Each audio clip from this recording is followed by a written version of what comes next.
এই কর্মব্যস্ত জীবনে ছুটি পেলে মাঝে মধ্যেই বেরিয়ে পড়তে ইচ্ছা করে শহরের কোলাহল ছাড়িয়ে সবুজের মাঝে অজানার উদ্দেশ্যে। সেরকমই এক ছুটির দিনে আমি আর আমার স্যার বেরিয়ে পড়লাম সবুজের মাঝে অজানা গন্তব্যের উদ্দেশ্যে। Good morning. আজ 6 তারিখ, 6ই মে 2026। ওয়েদার আজকে প্রচণ্ড ভালো। আর এই ওয়েদারে আমি আর স্যার দুজনে কিন্তু বেরিয়ে পড়েছি একটা অজানা গন্তব্যে। অ্যাকচুয়ালি জানি না যে কোথায় আমরা আজকে যাব বা কোথায় কি করব, কি ঘটনা, এরকম কিছুই জানি না। জাস্ট বেরিয়ে পড়েছি। রাজ্যে পালাবদল হয়েছে, তবে তাই নিয়ে আমাদের কোনো মাথা ব্যথা নাই। আমরা ছুটি পেয়েছি, অ্যাকচুয়ালি আমার ছুটি চলছিল, সেই ছুটি রয়েছে। স্যারকে বললাম যে স্যার কালকে ছুটি রয়েছে, ওয়েদার বদলের মুহূর্তে আমরা কি পেয়েছি? ছুটি পেয়েছি। আমরা ছুটি পেয়েছি। আমরা ভাবলাম যে ছুটি যখন রয়েছে চলো বেরিয়ে পড়ি। সকালে বেরিয়েছি, এই মুহূর্তে আমরা দাঁড়িয়ে রয়েছি অজয় নদীর উপরে যে ব্রিজ আছে সেই ব্রিজে। মানে আমরা আছি ব্রিজে, নিচ দিয়ে অজয় নদী বয়ে যাচ্ছে। তবে বয়ে যাচ্ছে না এখন, অজয় নদী এখন পুরোপুরি শুকনো, কেননা এখনও বর্ষাকাল আসেনি, যার জন্য পুরোপুরি শুকনো। অজয় নদীর উপরে দাঁড়িয়ে রয়েছি। আর এইবারে আমরা যাব হচ্ছে বোলপুরের দিকে। যেহেতু জানি বোলপুরে প্রচুর বন জঙ্গল রয়েছে, সেই বোলপুরের দিকে যাব। ওইখানের কোনো একটা জায়গা আজ এক্সপ্লোর করব, আর সেটাই আপনাদের সামনে তুলে ধরবো। অ্যাকচুয়ালি আজকের যে ব্লগিংটা হতে চলেছে সেটা তো কোনোভাবে ফুড ব্লগিং তো নয়ই, ট্রাভেল ব্লগিংও নয়। এইরকম কিছু কিছু ব্লগিং কিন্তু আমরা মাঝে মাঝে আপনাদের সামনে তুলে ধরি, যেখানে যেদিনকে আমার আর স্যারের দুজনেরই একটা টাইম পাই, দুজনেরই টাইম ম্যাচ খায়, সেদিনকে এমন কিছু জায়গা আমরা আপনাদের সামনে তুলে ধরি যেগুলো হয়তো খুব কম মানুষই আপনাদের সামনে তুলে ধরেছে। তো যাই হোক, এখানে দাঁড়িয়ে আর বেশি কথা বাড়াচ্ছি না, চলুন যাই বোলপুরের দিকে। কোথায় যাওয়া যায় সত্যি কথা এখনও জানি না। যেখানে যাব সেইখানে গিয়ে সেইখানকার পুরো ভিডিওই আমরা আপনাদের সামনে তুলে ধরবো। আচ্ছা, আর একটা ঘটনা, এই ব্রিজের উপরে দাঁড়িয়ে দেখলাম যে এইখানে কিন্তু এই ব্রিজের নিচেই একটা ক্লাব রয়েছে, সেখানে কিন্তু রবীন্দ্রনাথ ঠাকুরের একটা আঁকা রয়েছে, মানে একটা স্কেচ করা রয়েছে, আর একটা ভালো পার্ক রয়েছে। এই মুহূর্তে তো ঢোকার টাইম নাই, বাট যদি ফেরার পথে যদি ঢোকার টাইম হয় তাহলে একবার ঢুকবো, সেটাও আপনাদের সামনে তুলে ধরবো। রাস্তা ধরে এগোতে এগোতেই মনটা জুড়িয়ে গেল। দুই দিকে সবুজ গাছপালা, মাঝখান দিয়ে মাখনের মতো কালো পিচের রাস্তা। রাস্তা ধরে চলতে চলতেই মাথায় এলো আমাদের আজকের গন্তব্যের কথা, আমখই উড ফসিল পার্ক। ইলামবাজারের কাছেই শালবনের মধ্যে একটা প্রত্যন্ত আদিবাসী এলাকাতে এই ফসিল পার্কটি অবস্থিত। 2016 সালে স্থানীয় মানুষজন পুকুর খুঁড়তে গিয়ে মাটির তলায় গাছের গুঁড়ি খুঁজে পান। পরে সেই গুঁড়ি তুলতে গিয়ে বোঝেন সেটা কাঠের গুঁড়ি নয়, বরং পাথর। বোলপুর বিশ্ববিদ্যালয়ের জুলজি ডিপার্টমেন্টের অধ্যাপকদের খবর দিলে তারা এসে পুরো ঘটনাটা দেখে বুঝতে পারেন স্থানীয় মানুষ নিজেদের অজান্তেই প্রাকৃতিক খাজানা আবিষ্কার করে ফেলেছেন। যে গাছের গুঁড়ির মতো পাথর তারা পেয়েছিলেন সেগুলো আসলে উড ফসিল, এবং এর বয়স প্রায় 15 থেকে 20 মিলিয়ন বছর। এরপর পশ্চিমবঙ্গ সরকার প্রায় 10 হেক্টর জমি ঘিরে সেটাকে সংরক্ষণ করে রাখেন। তো এই মুহূর্তে আমরা রয়েছি হচ্ছে আমখই, ইলামবাজার বোলপুরের জঙ্গলেই অবস্থিত আমখই। কিন্তু দুর্ভাগ্য যে আজকে পার্কটা বন্ধ রয়েছে। তো পার্ক বন্ধ থাকলেও পার্কের পিছনে কিন্তু অনেক কিছু আছে যেগুলো আপনারা হয়তো কখনো নোটিস করেননি, দেখেননি বলবো না, দেখেছেন তো বটেই, বাট নোটিস করেননি। তো পার্কে তো কোনোভাবে হয়তো ঢোকা যাবে না আজকে, যেহেতু বন্ধ রয়েছে। আচ্ছা, এই ইনফরমেশনটাও দিয়ে রাখি যে আমখই কিন্তু প্রতি বুধবার বন্ধ থাকে। যেহেতু বন্ধ রয়েছে তো আজ পার্কে তো ঢুকতে পারবো না। তো পার্কের পিছনে একটা ঝিল টাইপের রয়েছে, সেই দিকে যাব। সেই দিকে গিয়ে কিছু যা যা আমরা দেখব সেগুলো সবই আপনাদের সামনে শেয়ার করব। এখন আমরা রয়েছি আমখই ফসিল পার্কের যে ক্যান্টিন রয়েছে সেই ক্যান্টিনে। সেই ক্যান্টিন থেকে চা অর্ডার করা হয়েছে, 2 কাপ লাল চা আমার আর স্যারের জন্য। চা খাবো, চা খেয়ে আমরা যাব হচ্ছে পার্কের পিছন দিকটাতে। এই হচ্ছে আমখই ফসিল পার্কটা, আর এইখানে পুরোটা রয়েছে Amkhoi wood fossil park biodiversity heritage site, অর্থাৎ আমখই কাষ্ঠ জীবাশ্ম উদ্যান জীব বৈচিত্র্য ঐতিহ্যবাহী স্থান। ভিতরটা বন্ধ, ভিতরটা কিন্তু খুব সুন্দর। আমরা পরবর্তীতে আবার একবার আসার ইচ্ছা রইল, যেহেতু জানতাম না যে বুধবার দিন বন্ধ। আচ্ছা, এখানে কিন্তু টিকিট কাউন্টারও আছে, আপনাদেরকে দেখিয়ে দিই। এখানে টিকিট কাউন্টারও আছে। ফসিল পার্ক ওখানে একটু দেখালে হয়তো আপনারা দেখতে পাবেন। ওপেনিং টাইম হচ্ছে 10টার সময়, ক্লোজ টাইম হচ্ছে 4টে, আর কাউন্টার ক্লোজ হচ্ছে আপনার 3:30টার সময়, মানে 3:30 অবধি আপনারা টিকিট কাটতে পারবেন। এখানে অধিকাংশই কিন্তু আদিবাসী মানুষ। দেখুন এইখানে যে মানে আদিবাসীদের বাড়িতে যে নকশাগুলো থাকে সেগুলো কিন্তু খুব সুন্দর। সেই নকশাগুলো। তো এখানে অধিকাংশ মানুষই হচ্ছে আদিবাসী মানুষ। তো তাদের কাছ থেকে যেটা জানতে পারলাম, আর স্যারও বললেন, এইখানে মেনলি একটা পুকুর খোঁড়া হচ্ছিল।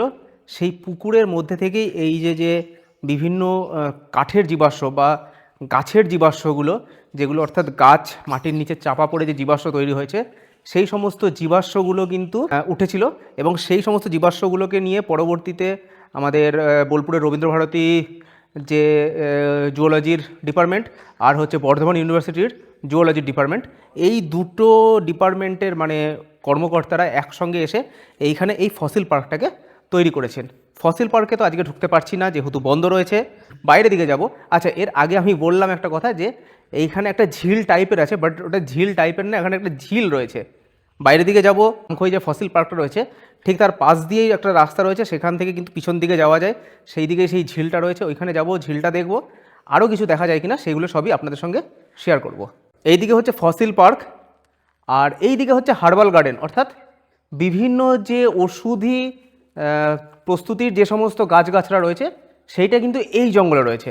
আর এই দুটোর মাঝখান দিয়েই কিন্তু একটা এই রকম রাস্তা চলে গেছে, যে রাস্তা পৌঁছাচ্ছে হচ্ছে ওই ঝিলের কাছে, বা যেখানে আমরা আজকে যাব। মূলত গন্তব্য ছিল আমাদের fossil park, but fossil park বন্ধ থাকায় আমাদের মূল গন্তব্য ওইখানে করতে হচ্ছে। তবে জায়গাটা কিন্তু একদম নিরিবিলি, প্রচণ্ড শান্ত শিষ্ট, পাখির আওয়াজ পাওয়া যাচ্ছে। আমার মাইকে পাখির আওয়াজ আসছে না ঠিকই, কিন্তু যদি আপনারা সশরীরে এখানে উপস্থিত হন তাহলে কিন্তু আপনারা এখানে এই পরিবেশটা উপভোগ করতে পারবেন। হঠাৎ করেই দেখলাম স্যার নিজের যন্ত্রপাতি বের করে একটা লতানো গাছের কিছুটা অংশ কেটে নিচ্ছে। জিজ্ঞেস করতে জানলাম, অরিন্দম, এখানে ফসিল পার্কে এসে বহু মূল্যবান সব ভেষজ উদ্ভিদগুলো এখানে রয়েছে দেখতে পাচ্ছি। তো আমি এই মুহূর্তে পেয়ে গেছি তেসিরা বলে একটা কাঁটা জাতীয় একটা গাছ আছে, তেসিরা বলি আমরা এটাকে।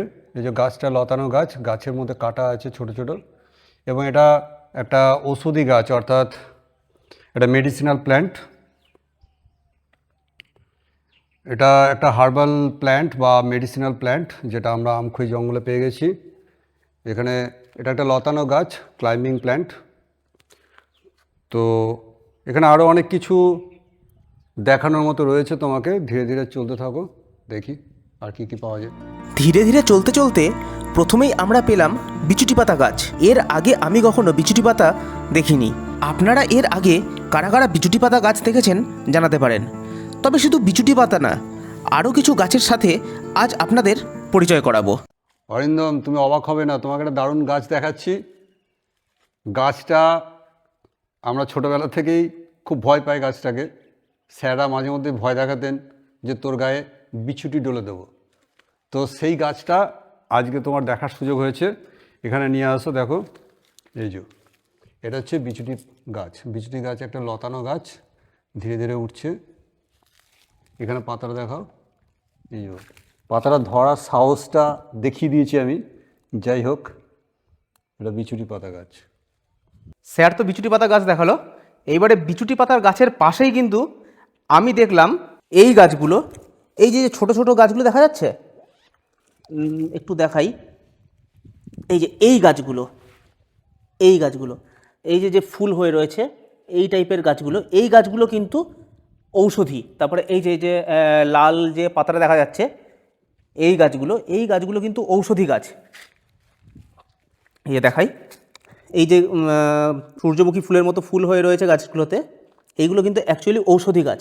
আপনার যদি কোথাও কেটে ছেড়ে যায়, তাহলে ওই গাছের পাতা যদি আপনারা লাগিয়ে দেন বা পাতার রস যদি আপনারা লাগিয়ে দেন, তাহলে কিন্তু সঙ্গে সঙ্গে কাটা ছেঁড়া আপনাদের বন্ধ হয়ে যাবে। এগুলো এতটাই ঔষধি গাছ।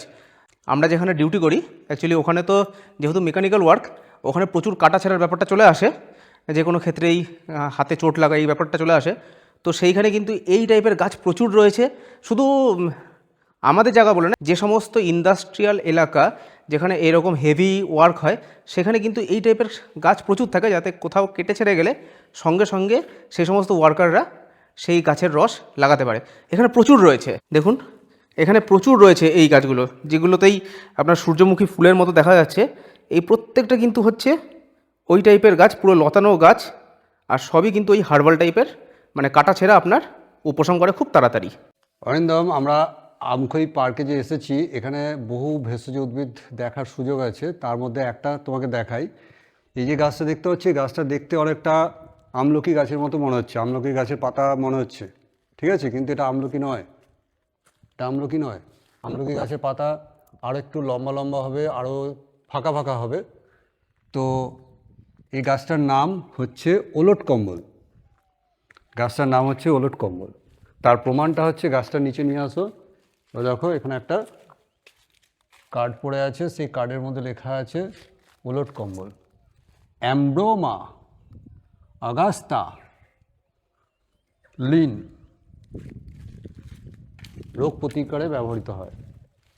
বলছে শিকড়ের ছাল জরায়ুর দোষে, তারপর হচ্ছে বলদায়ক হিসাবে, বাধক বা রজকৃচ্ছ বিলম্বে, ঋতু দর্শন ও জরায়ুর বিভিন্ন সমস্যা দূর করতে উপকারী। ওলট কম্বল ভীষণ উপকারী, মহিলাদের জন্য ভীষণ উপকারী একটি উদ্ভিদ।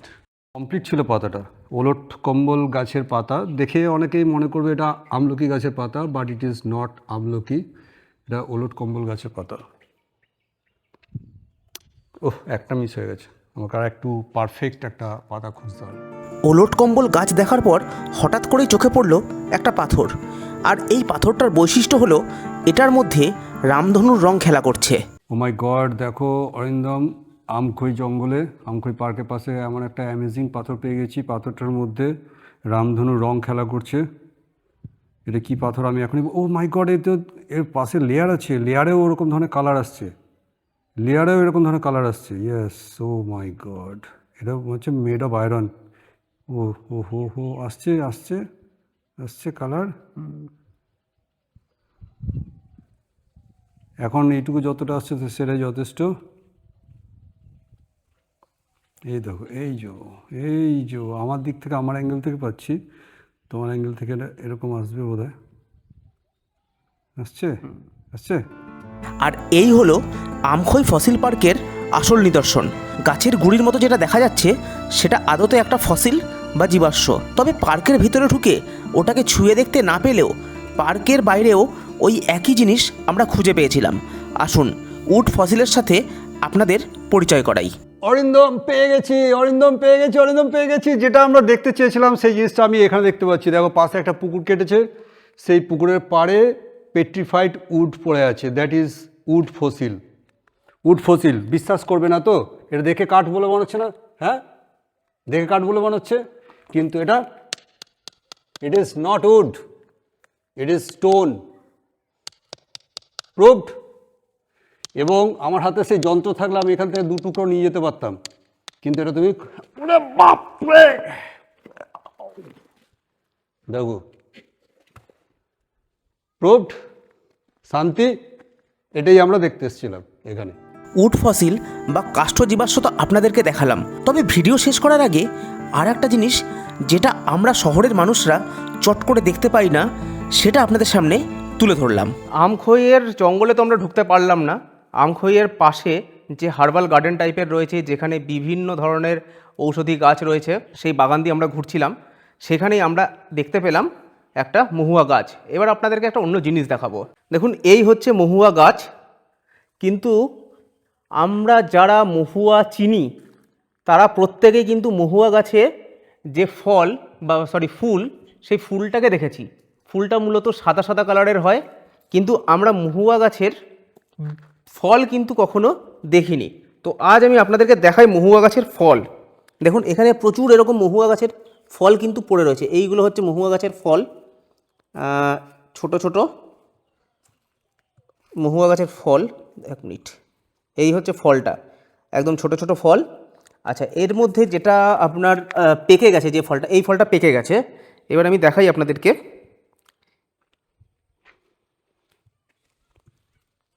এই ফলটা পেকে গেছে, এটাকে যদি ফাটিয়ে দিই তাহলে এর মধ্যে থেকে এই রকম একটা বীজ বেরিয়ে আসবে। এই হচ্ছে মহুয়া গাছের মানে বীজ, এই হচ্ছে মহুয়া বীজ। তবে এই মহুয়া বীজ দিয়ে কিন্তু কিছুই তৈরি হয় না। যেটা তৈরি হয়, যেটাকে আমরা মদ হিসাবে দেখি, সেটা কিন্তু তৈরি হয় মহুয়া গাছের ফল থেকে। আজকের ভিডিও মোটামুটি এইটুকুই। আজকে খুব বেশি কিছু আমরা দেখাতে পারলাম না আপনাদের সামনে। পারবে তার কারণ হচ্ছে আজকে ফসিল পার্ক বন্ধ রয়েছে। ফসিল পার্ক যদি খোলা থাকতো তাহলে হয়তো আরও কিছু জিনিস আমরা আপনাদের সামনে তুলে ধরতে পারতাম। খুব বেশি জিনিস না দেখাতে পারলেও আমরা যতটা সম্ভব এই ফসিল পার্ক সম্পর্কে আপনাদের ইনফরমেশন দেওয়ার চেষ্টা করলাম এবং যতটা সম্ভব উড ফসিল থেকে শুরু করে ভেষজ উদ্ভিদ আপনাদের দেখালাম। তাহলে ভিডিওটা কেমন লাগলো একটু জানাবেন, আর যারা এখনও অবধি ভিডিওটা দেখছেন তারা ভিডিওটাতে একটা লাইক করে দেবেন। আজকের ভিডিও আমরা এখানেই শেষ করছি। দেখা হচ্ছে পরের দিন অন্য কোনো ভিডিও নিয়ে।